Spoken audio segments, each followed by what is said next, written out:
एक आदमी ने एक बहुत ही खूबसूरत लड़की से शादी की। शादी के बाद दोनों की ज़िंदगी बहुत प्यार से गुजर रही थी। वह उसे बहुत चाहता था और उसकी खूबसूरती की हमेशा तारीफ़ किया करता था। लेकिन कुछ महीनों के बाद लड़की चर्म रोग से ग्रसित हो गई और धीरे धीरे उसकी खूबसूरती जाने लगी।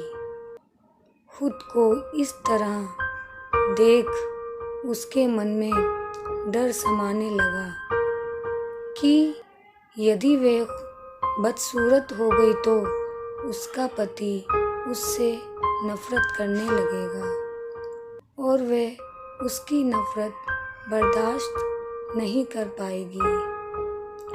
इस बीच एक दिन पति को किसी काम से शहर से बाहर जाना पड़ा। काम खत्म कर जब वह घर वापस लौट रहा था, उसका एक्सीडेंट हो गया। एक्सीडेंट में उसने अपनी दोनों आँखें खो दी, लेकिन इसके बावजूद भी उन दोनों की ज़िंदगी सामान्य तरीके से आगे बढ़ती रही। समय गुजरता रहा और अपने चर्म रोग के कारण लड़की ने अपनी खूबसूरती पूरी तरह गंवा दी। वे बदसूरत हो गई, लेकिन अंधे पति को इस बारे में कुछ भी पता नहीं था, इसलिए इसका उनके खुशहाल विवाहित जीवन पर कोई प्रभाव नहीं पड़ा। वह उसे उसी तरह प्यार करता रहा। एक दिन उस लड़की की मौत हो गई। पति अब अकेला हो गया था। वह बहुत दुखी था। वह उस शहर को छोड़कर जाना चाहता था।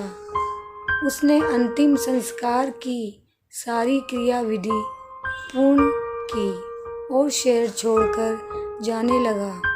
तभी एक आदमी ने पीछे से उसे पुकारा और पास आकर कहा, अब तुम बिना सहारे के अकेले कैसे चल पाओगे?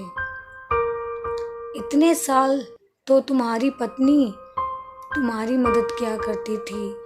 पति ने जवाब दिया, दोस्त, मैं अंधा नहीं हूँ। मैं बस अंधा होने का नाटक कर रहा, क्योंकि यदि मेरी पत्नी को पता चल जाता कि मैं उसकी बदसूरती देख सकता हूँ, तो ये उसे उसके रोग से ज़्यादा दर्द देता। इसलिए मैंने इतने साल अंधे होने का दिखावा किया। बहुत अच्छी पत्नी थी, मैं बस उसे खुश रखना चाहता था।